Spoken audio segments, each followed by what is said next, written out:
Salut Bouba. Salut. C'est un plaisir de t'avoir avec nous ici aujourd'hui. C'est un plaisir que vous me receviez.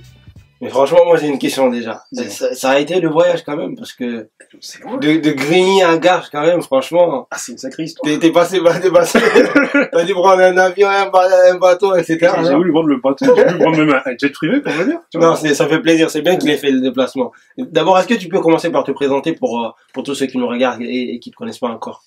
Je m'appelle Sakanoko Aboubakar, j'ai 37 ans, je fais partie du média Bloc Haute Radio, D'accord. Bloc Haute TV aussi.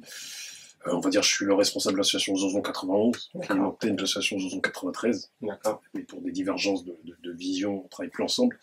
D'accord. Je collabore avec pas mal d'associations, dont No Job Training, dont une association qui s'appelle Jeune Aumône, une association qui s'appelle Révèle-toi, Impact aussi. On va parler de tout ça là après. C'est ça. Mais t'es très impliqué un peu partout, quoi. Bah, on essaie d'être un espèce de tampon, tu vois, entre plein d'associations et être des lanceurs de dynamique. C'est important. Alors toi, t'es un pur grignon. Ah, T'es né là-bas, t'as grandi là-bas. Si, il y avait un hôpital là-bas, je serais né là-bas. Mais je suis né à Étampes. Ah, attends. Mes parents sont arrivés à Grigny en 1981. D'accord. Et de 81 à 2013, j'ai vécu à Grigny. Et depuis, j'y vis plus. Je vis sur Massy depuis. D'accord. Voilà.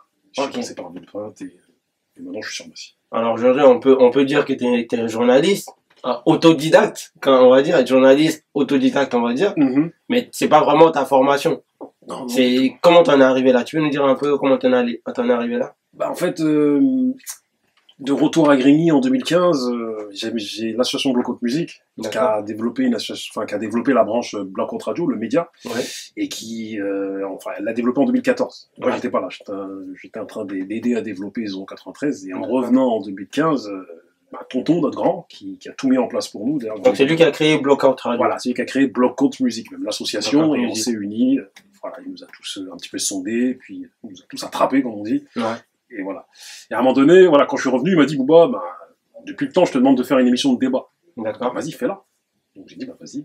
Et celui aussi qui m'a grave motivé qui m'a remis un peu dans le bain associatif, en tout cas dans 91, parce que quand j'étais dans 93, j'avais pas le temps de développer Zozon 91 et plus le temps de travailler avec les autres associations, c'est Kizo du No Job Training. C'est lui, en faisant Parlons Vrai, il m'a demandé, oui, Bouba, vas-y, est-ce que tu peux animer Parlons Vrai et ci et ça, et puis ça m'a motivé, j'ai rencontré Kong, le couteau congolais avec lequel on... Couteau congolais, qu'on voit, le caméraman. Le caméraman, là, tu vois, avec lequel, voilà, disons les choses, c'est Bloc Haute Radio, et les deux protagonistes vraiment du truc, c'est couteau congolais. Mais avant que t'en arrives là, avant d'arriver chez Bloc Haute Radio, tout ce que tu m'as dit, mais c'était quoi ton parcours? Notamment scolaire, par exemple, qu'est-ce que t'as fait avant d'en arriver là? Je vais pas dire que je me suis arrêté en troisième, je vais pas dire ça, tu vois. Mais tu peux le dire entre nous, par rapport à disons-nous les choses, c'est ça.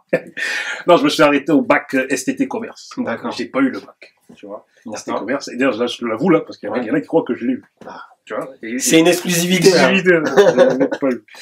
Et ensuite, après, je me suis j'ai travaillé, voilà, j'ai arrêté l'école, et tu connais les parents comme ils sont. Parents maliens, sénégalais, guinéens, tout ça. T'es le plus grand, il faut absolument que tu travailles. T'es un modèle. Donc, en 4 mois, j'ai arrêté l'école en juin. En novembre, décembre, j'ai trouvé un taf. Médiateur social à Évry et Corbeil pendant 6 ans. D'accord. Ensuite, en 2004, j'ai commencé à faire une formation en alternance d'animation. Et en fait, j'ai alterné de 2004 jusqu'à maintenant entre l'animation et la médiation. D'accord. Donc là, je travaille dans l'insertion sociale à Massy, avec les 15-30 ans, et on les aide à trouver du travail, des formations, toutes ces choses-là. C'est super.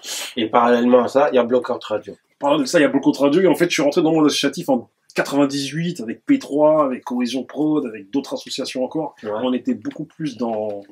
Voilà, parce que moi j'étais rappeur à la base. D'accord. Et on a organisé des concerts en 98 et on était plus dans l'organisation de concerts. T'étais rappeur. Voilà, je savais que tu allais rebondir sur ça. Il était rappeur. on va les regarder quand là tu rappes plus là du coup, t'as arrêté? J'ai arrêté en 2015, tu vois, quand je suis revenu, ça m'a donné un petit coup de mou, enfin un petit coup de, tu vois, un petit coup de mou dans le moral, tu vois. Donc, j'étais déjà sur un projet, Brock versus Black 10. D'ailleurs, dédicace d'Ippies, Tom et toute l'équipe avec laquelle on a travaillé sur... Pourquoi t'as arrêté? J'étais plus motivé, tu vois.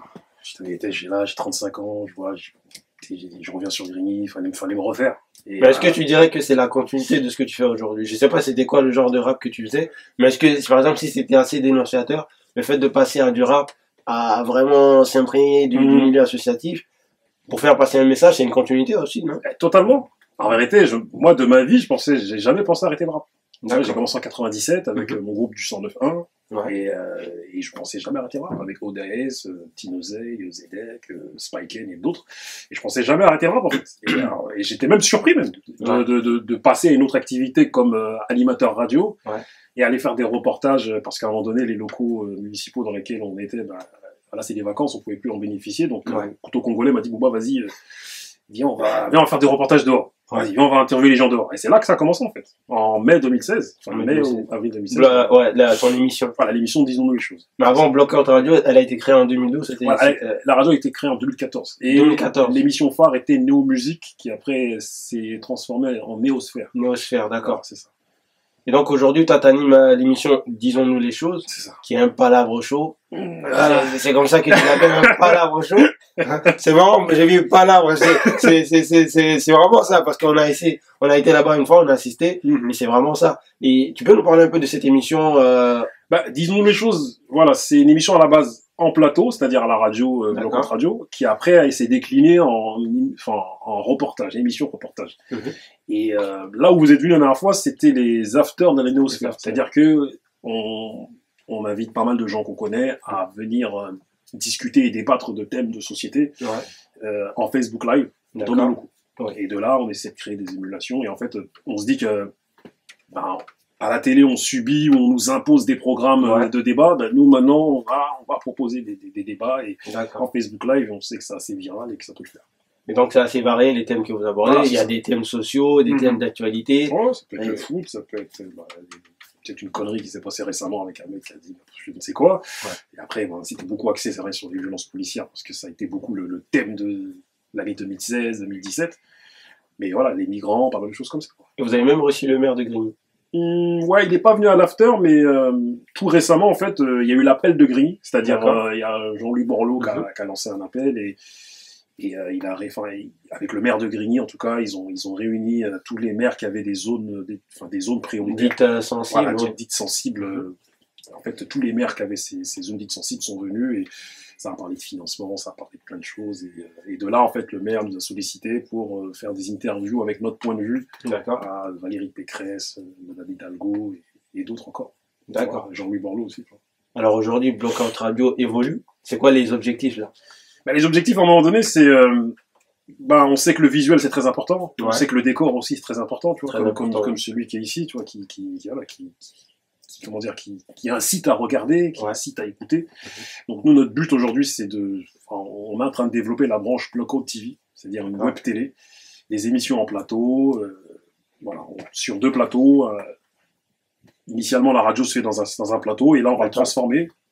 Qui est un peu plus grand, Voilà, c'est ça. Et en fait, on va transformer ce plateau qui est un peu plus petit, on va dire, à la radio. Et il y a un autre plateau qui sera plus sur le côté scène, à Sidney Bechet.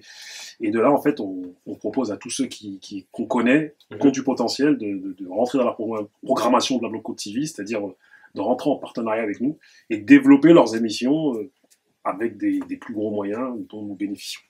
Pour tous ceux qui nous suivent, si jamais vous avez un média, vous avez envie de le faire développer, vous savez ce qu'il vous reste à faire. On prend rendez-vous et puis on fait des conventions. Des conventions, il a dit. Conventionnons. Alors, depuis la rentrée, tu animes aussi la Récré. Voilà, c'est ça. Qui est un peu un collectif de médias qui s'intéressent, de journalistes plutôt, qui traitent de culture urbaine. C'est ça. Et tu peux nous en dire un peu plus? En fait, la Récré, c'est à l'issue d'un des afters de la Néosphère. Le dernier d'ailleurs, qui a eu lieu, c'était au mois de juin, il me semble. D'accord. Et on a réuni un peu les différents protagonistes, des médias rap, liés aux cultures urbaines, dont Juliette Fievé, Fif de Bouscapé, Tonton Marcel, il y a Fred de Skyrock aussi. Voilà, ça c'est les invités. Voilà, ça c'est les invités. Ça c'était, je te parle de ceux qui sont toujours là. Voilà, au mois de juin, c'est ce que nous avons fait. D'accord. On a réuni un peu tout ce qu'on a, dont Bob aussi de Génération de l'époque. D'accord. Et en fait, à l'issue de discussion, on s'est dit, venez, c'était une discussion à la base que j'avais avec Barberich, de Urban Hit. On en discute depuis 2 ans, on dit, tu sais quoi, il faut fédérer, parce que lui, il a son slogan, berger pas mouton, il faut qu'on se fédère, tu vois, et tout ça, tu vois. Et que je respecte beaucoup, tu vois, mais que je respecte pas beaucoup. Et de là, on en discutait, et quand on a fait l'after, c'était l'idée que lui et moi, on a eu, en fait. C'est-à-dire et à un moment donné, j'ai rencontré Juliette Fievé lors d'une interview à à Belleville-en-Vrai. D'accord. Dédicace à Issa de Belleville-en-Vrai d'ailleurs. Et de là, on en a discuté, elle est venue, et on s'est dit au fil du temps, venez on crée une émission avec voilà, une réunion de médias. D'accord. Donc RFI, donc Urban Cult, donc Bloc Haute Radio. Donc c'est une fois par mois, c'est ça, vous vous rencontrez? C'est ça, Tonton Marcel, et on se rencontre une fois par mois pour, on va dire, faire un espèce de débrief, un débat très détendu sur les cultures urbaines. Et c'est toi qui anime ça, et les autres, t'es un peu on est tous animateurs, mais en fait on a tous un rôle. Tu vois, moi je suis le professeur, j'anime avec Monsieur Greissonner qui est le surveillant-chef, Juliette qui est la déléguée. Il y a Tonton Marcel qui est le perturbateur, il y a Max Payne qui est le discret du fond de la classe. D'accord. Il y a qui encore? Attends, que je n'oublie pas tous les noms de tout le monde.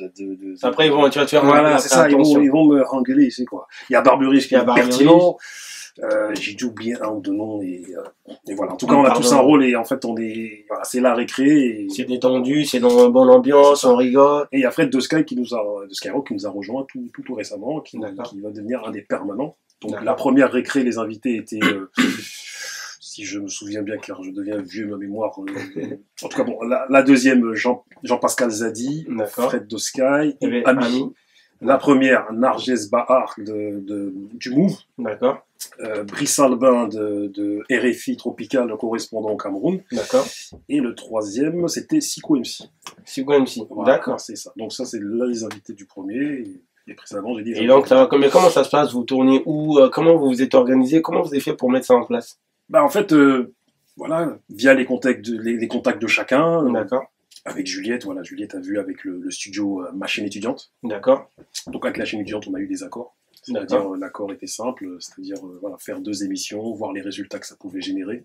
Il se trouve que les résultats ont été concluants, donc maintenant on a la recherche de sponsors pour voilà, valoriser un peu plus, pour pérenniser tout ça, quoi. Tu vois.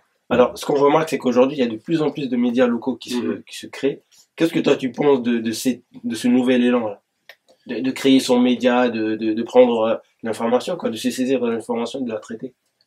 Moi, je pense que concrètement, je pense qu'on a tous le même objectif. D'accord. Que ce soit Urban Street Reporter, que ce soit nous-mêmes, que ce soit By Us ou encore d'autres, et son info. C'est à un moment donné, on estime que le traitement de l'information, il reste figé, et il reste bloqué à un certain point de vue. Et je pense qu'on a envie de donner notre point de vue et le point de vue du peuple. Pour utiliser des grands termes. Et je pense que toute cette émulation, c'est très bien. C'est-à-dire qu'à un moment donné, je pense que ceux qui sont en train de travailler aujourd'hui seront peut-être les journalistes de demain.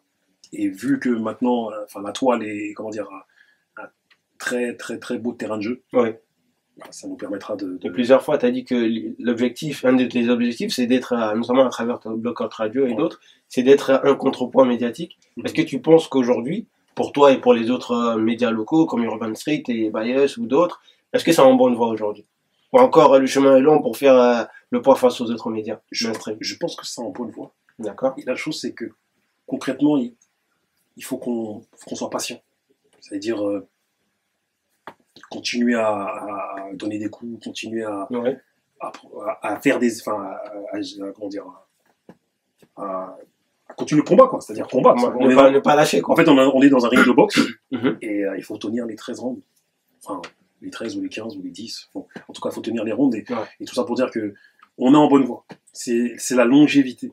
D'accord. C'est ça. Ça veut dire, il suffit pas de créer en gros, mais il suffit de rester sur la durée. En fait, il faut qu'on reste constant. Même si on fait pas le même nombre de vues qu'un média, qu'un réseau de malades et qui est vu par 3 millions de personnes ou 100 000 et quelques. En fait, il faut qu'on reste constant et qu'on continue et qu'on arrive à trouver des idées originales pour attirer et voilà, y avoir de l'audience et surtout la base, c'est la qualité. C'est le fou, c'est la qualité. Tu nous disais tout à l'heure en introduction que tu étais aussi membre de Zonzon 91. C'est ça. Et c'est quoi ton rôle au sein de cette... Je suis le responsable, je suis président de Zonzon 91 et à la base on l'a monté en 2013. Et ensuite je suis revenu en 2015 et en fait le truc c'est que j'ai pas eu le temps de m'occuper de Zonzon 91 du fait que j'ai aidé à développer Zonzon 93. Et quand je suis revenu en 2015, je me suis dit je vais me servir de Zonzon 91 comme tampon pour travailler avec toutes les associations comme No Job Training, Jeune Aumône, Révèle-toi, Bloc Haute Musique aussi, dans lequel je suis, voilà. Et je me suis dit que je m'en servirais de tampon, c'est-à-dire que Zonzon 91 a pour vocation d'accompagner les jeunes, de prévenir les jeunes de la délinquance. Ouais. Donc, avec Jeunes Aumônes, c'est des maraudes sociales, c'est-à-dire on va nourrir les sans-abri sur Paris, tous les mercredis, tous les vendredis. J'incite à aller sur le site ou le Facebook. Lequel? Facebook de Jeunes Aumônes. On va le noter. Voilà, Jeunes Aumônes, voilà, noté en bas, là, de toute façon. Et voilà, et en fait, les jeunes qu'on arrive un petit peu à orienter de Grigny, oui. Et d'ailleurs, on les fait participer à un panel d'action. D'accord. Via différentes associations avec lesquelles... Comme Jeunes Aumônes. Voilà, c'est ça. Okay. Ça. Et justement, quand on regarde ton parcours, tout ce que tu nous dis là, tu es quand même engagé dans différentes associations, tu accompagnes d'autres structures, par exemple, Bibliothèque, on voit que tu es assez proche aussi. Est-ce qu'on peut dire que tu es un militant, tu es quelqu'un d'engagé quand même? J'ai un problème avec ces mots-là, tu vois. Il y a une association dans laquelle il faut absolument je parle, que c'est ma cousine, c'est Révèle-toi. C'est-à-dire une association qui aide les femmes dans les quartiers, que ce soit dans le niveau du sport ou dans les démarches administratives avec laquelle travaille beaucoup sur Grigny. Aya, elle se reconnaîtra. D'accord. J'ai un problème avec le mot militant et engagé. Même si j'estime, l'être. D'accord. Et j'essaie de trouver à chaque fois un mot pour remplacer ces mots-là. Tu vois. Donc, je me dirais. C'est quoi? Investi. Investi. Tu vois, comme je dirais à mon gars Black Vesty, tu vois, que dédicace à lui le président de l'association Impact. Je me dirais investi. C'est-à-dire, on estime être des justiciers à un moment donné, tu vois. Tout à l'heure, on parlait de Dragon Ball Z. On aime beaucoup les super-héros, tout ça. Des quartiers voilà, la Ligue des Justiciers, tout ça. On attend que ça sorte, là, tu vois. Avenger 3, on attend aussi. Mais, voilà, ironiquement, on se dit, voilà, on est des justiciers parce que, concrètement, voilà, c'est pas des justiciers à deux balles. C'est-à-dire que c'est vraiment des justiciers de la vraie vie. C'est-à-dire que, concrètement, que ce soit dans le monde associatif ou dans d'autres, dans d'autres domaines comme la sphère privée, souvent, avec mes gars, on est sollicité pour aller régler des problèmes interpersonnels, voilà, des mamans qui nous sollicitent pour ces choses-là. Donc, on s'estime investi, mais en réalité, voilà, on est engagé. Bon, après, on évite le mot, on va dire. Voilà, on est investi et notre mission, c'est aider. Et aujourd'hui, avec tout ce que tu fais, de journal, que ce soit au niveau journalistique ou de l'animation, de l'associatif, est-ce qu'aujourd'hui, tu vis uniquement de ça ou bien c'est un objectif pour toi? Là, je vis de mon travail, c'est-à-dire, moi, je suis dans l'insertion sociale. Voilà, je suis animateur, animateur d'insertion. Donc, voilà, on sert de l'outil d'animation pour amener à l'insertion les plus en marge, ceux qui sont déscolarisés, comme ceux qui n'ont pas de travail ni de formation. Et voilà, je vis de ça. Donc, ce qui fait que j'ai pas forcément... on a tous des grosses inquiétudes parce qu'on gagne pas assez d'argent. Bien sûr, c'est toujours les Africains, bien sûr, aussi de la cité aussi. Il faut de l'argent pour nos familles, tout ça là. C'est très compliqué. Mais on aimerait bien, voilà, toute l'énergie qu'on dépense aujourd'hui. Bien sûr, on voudrait que ce soit on a pour objectif de capitaliser tout ça. C'est-à-dire qu'à un moment donné, ça nous rapporte. Mais comme je l'ai dit, c'est sur le long terme. Donc, on se fixe des objectifs, on planifie. Même si on sait que nous ne sommes pas maîtres de notre destin, mais c'est clair. Une partie de, tu vois, le libre arbitre, je ne vais pas rentrer dans tous ces débats-là, mais une partie de certaines choses, voilà. On s'investit en attendant que les fruits tombent. Exactement. Et au niveau personnel, est-ce que tu as d'autres projets dont tu peux nous en parler là? Des projets à venir, des projets qui sont en cours, ou bien des choses que tu aimerais faire beaucoup plus tard? Moi, j'approche la quarantaine, tu vois. Donc, tu vois, on est jeune, mais on commence à avoir les genoux, l'entraînement, la boxe, le cross-training. Voilà, ça nous a un petit peu usé, tout ça. Je vais dire un truc qui est tout simple. Hein. Moi, je pense à faire des enfants aujourd'hui. J'en ai 2. J'aimerais bien avoir une 3e fille et 3 garçons. Pour avoir 6 enfants, tu vois. Ça, c'est tout simple. Après, ce que je veux, c'est investir aussi. C'est-à-dire investir en Afrique ou ailleurs. Et qu'à un moment donné, on laisse des héritages à nos enfants. D'où le fait qu'on s'investisse autant, parce qu'à un moment donné, on voudrait bien sûr, on le fait avec plaisir, on le fait parce qu'on est humain, parce que j'estime que l'humanité se déshumanise aujourd'hui.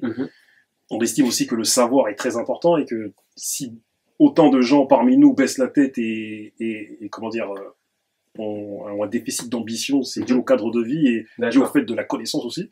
Parce qu'il faut apprendre son histoire et l'histoire du monde pour pouvoir se sentir mieux et ne serait-ce que pour que les neurones circulent bien aussi, tu vois. Apprendre, c'est important.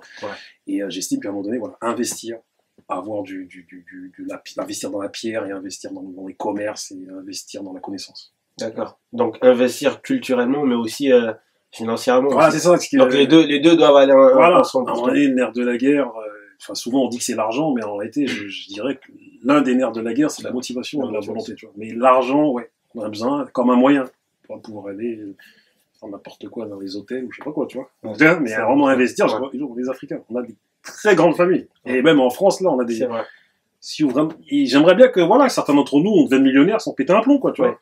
Ouais. Et qu'on soit des millionnaires et qu'on investisse et qu'on investisse dans l'éducation et voilà, que les gens issus des quartiers populaires ou ailleurs qui sont en déficit de tout, bah, qu'on les aide. Ouais, c'est important. Et puis plus sérieusement, avec tout ce que tu fais, est-ce que tu as le temps de faire autre chose? Mon frère, c'est compliqué. Mais en réalité, perso, j'ai ralenti. C'est-à-dire que c'est clair que quand je suis revenu en 2015, ou même depuis 2013, j'étais dans un rythme très très très soutenu. D'accord. J'ai un peu ralenti depuis le mois de juin 2017. J'ai fait, faut calmer un peu, faut se concentrer sur ma famille, il faut faire ci, il faut faire ça, tu vois. Ouais. Donc on a ralenti certaines activités, mais voilà, comme je t'ai dit, j'atteins la quarantaine quand même. Bon, ça m'a généré des problèmes aussi, tu connais l'histoire. Quand tu ne donnes pas assez de temps, on t'engueule. C'est normal, c'est ça. La famille, c'est important. Tu connais l'histoire. Mais voilà, on va se concentrer bien sur la famille et sur l'éducation de nos enfants et de nos familles, parce que c'est très très très important. C'est très important aussi. Alors, cette interview touche à sa fin. Pour terminer, pour te remercier d'être venu ici de Grigny à Garges. C'est important de le rappeler. J'ai de la famille à Garges. À Garges, voilà. Fofana, ma famille Fofana. Faut aller les voir après, parce qu'après, ils vont pas être contents. Ah, ils vont être contents. Et là, tout ça là. Djamou, tout ça là. Syrah. Dédicace à tout le monde. La famille là. Sakanogo, Fofana, tout le monde. Kunda, tout ça là. Tout le monde là. Dédicace à tout le monde. Ils sont très nombreux. Très très nombreux. Donc, quand t'as préparé une petite carte, Boba, que se situe juste là. Ok. Est-ce que tu peux la prendre, l'ouvrir? Une petite carte postale dedans. Tu vas nous la décrire et nous dire un peu ce qu'elle t'inspire. Je la montre. Ouais, juste un tout petit peu. Voilà. De toute façon, on la montrera après.